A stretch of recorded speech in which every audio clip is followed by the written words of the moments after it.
बिस्मिल्लाहिर्रहमानिर्रहीम, अस्सलाम वालेकुम। Welcome to my YouTube channel law students platform. इस वीडियो में हम समझेंगे गवर्नमेंट सर्वेंट्स पे किन ग्राउंड्स के बेस पे पेनल्टीज इंपोज की जाती हैं। उन गवर्नमेंट सर्वेंट्स पे जो पेनल्टीज इंपोज की जाती हैं वो माइनर पेनल्टीज कौन सी होती हैं और मेजर पेनल्टीज कौन सी होती हैं। तो ये चीज़ एफिशिएंसी एंड डिसिप्लिन रूल्स के रूल नंबर 3 और 4 में बताई गई है। अब rule number 3, grounds for imposing penalty on government servant. Government servant पे पेनल्टीज इम्पोज करने के लिए कौन से ग्राउंड्स हैं। सबसे पहले है इनएफिशिएंसी। अगर गवर्नमेंट सर्वेंट अपनी ड्यूटीज को एफिशिएंटली परफॉर्म करने में नाकाम हो जाता है, यानी परफॉर्म नहीं करता सही तरीके से अपनी ड्यूटीज को, इस चीज़ को इनएफिशिएंसी माना जाएगा। तो इस ग्राउंड के बेस पे उस सिविल सर्वेंट पे पेनल्टी इम्पोज की जा सकती है। सेकंड है मिसकंडक्ट। अब अगर उस गवर्नमेंट सर्वेंट का जो बिहेवियर है वो अनप्रोफेशनल है या अनएथिकल है, यानी वो रूल्स और रेगुलेशंस को वायलेट करता है, हैरासमेंट करता है, बुली करता है, या उसका अनफेयर ट्रीटमेंट है डिपार्टमेंट के अंदर, या वो डिस्क्रिमिनेट करता है, पर्टिकुलर ग्रुप ऑफ लोगों को ज़्यादा अहमियत देता है, तो ये सारी चीज़ें मिसकंडक्ट में फॉल करती हैं। तो ये भी एक ग्राउंड है, उस सिविल सर्वेंट पे पेनल्टी इम्पोज की जा सकती है। जो गवर्नमेंट सर्वेंट है अपने प्रमोशन के लिए प्रोटेस्ट नहीं कर सकता। जैसे हम पिछली वीडियोस में पढ़ के आए हैं कि जो प्रमोशन है वो सिविल सर्वेंट का राइट नहीं है, उसके लिए वो प्रोटेस्ट भी नहीं कर सकता, या फिर अपनी इन्फ्लुएंस इस्तेमाल नहीं कर सकता प्रमोशन के लिए या अपॉइंटमेंट के लिए या ट्रांसफ़र के लिए। तो अगर ये चीज़ वो करता है, प्रोटेस्ट करता है या अपनी इन्फ्लुएंस इस्तेमाल करता है प्रमोशन, अपॉइंटमेंट या ट्रांसफ़र के लिए, तो ये चीज़ भी मिसकंडक्ट में फॉल करेगी। तो ये भी एक ग्राउंड हो सकता है उस पर पेनल्टी इम्पोज करने के लिए।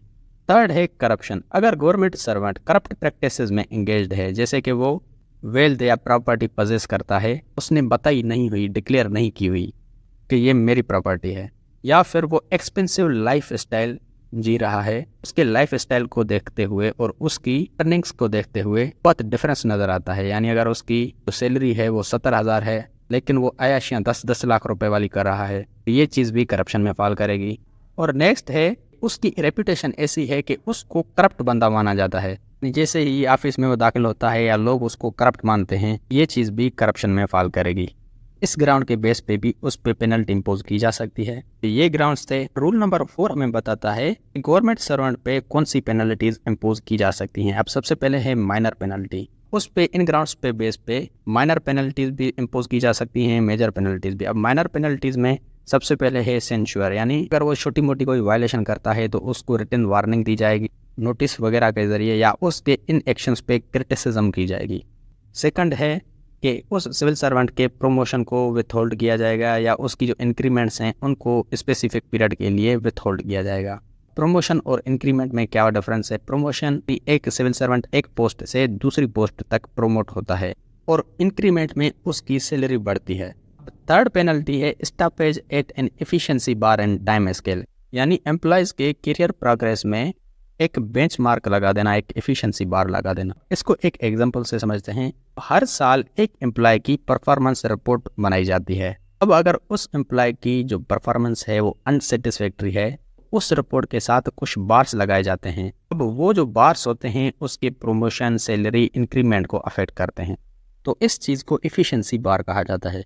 यानी अगर वो बंदा छोटी मोटी हरकतें करता है और वो छोटी मोटी हरकतें कंडक्ट में भी फॉल नहीं करती, इनएफिशिएंसी में भी या करप्शन में भी, वो नेग्लिजेंस वगैरह करता है, अपने काम करने में सुस्त हो जाता है या किसी को गालियां देता है, ये छोटी छोटी चीज़ें एनुअल रिपोर्ट बनाई जाती है उसमें लगाई जाएंगी। अब फोर्थ माइनर पेनल्टी है कि अगर उस एम्प्लॉय की नेग्लिजेंस या ब्रीच ऑफ ऑर्डर्स की वजह से गवर्नमेंट को जो नुकसान होता है, तो वो नुकसान की भरपाई इसकी सैलरी में काटी जाती है।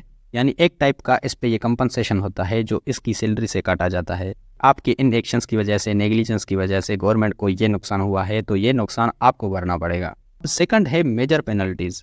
मेजर पेनल्टीज़ कौन सी हैं जो एक सिविल सर्वेंट पे लगाई जाती हैं।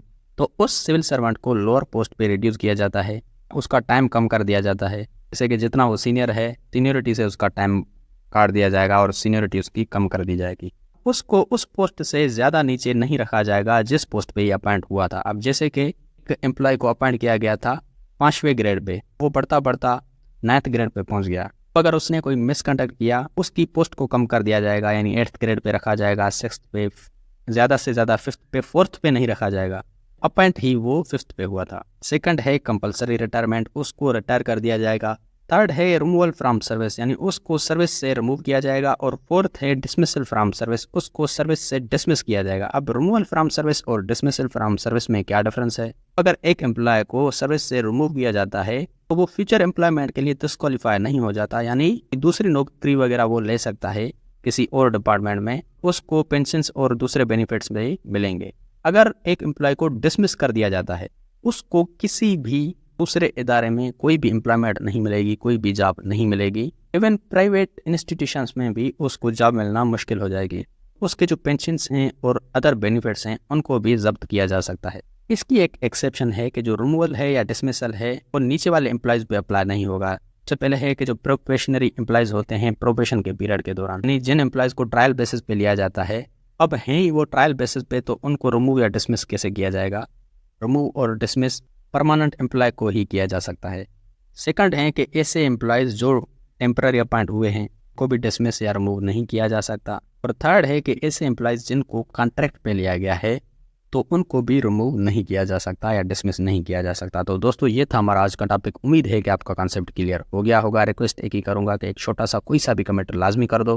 अगर आपको लॉ ऑफ सिविल सर्विसेज के दूसरे वीडियोस देखने हैं तो आप मेरे चैनल की प्लेलिस्ट विजिट कर सकते हैं। और अगर आपको लॉ ऑफ सिविल सर्विसेज के नोट्स चाहिए तो उसकी लिंक आपको डिस्क्रिप्शन से मिल जाएगी, प्लेलिस्ट की भी लिंक आपको डिस्क्रिप्शन से मिल जाएगी।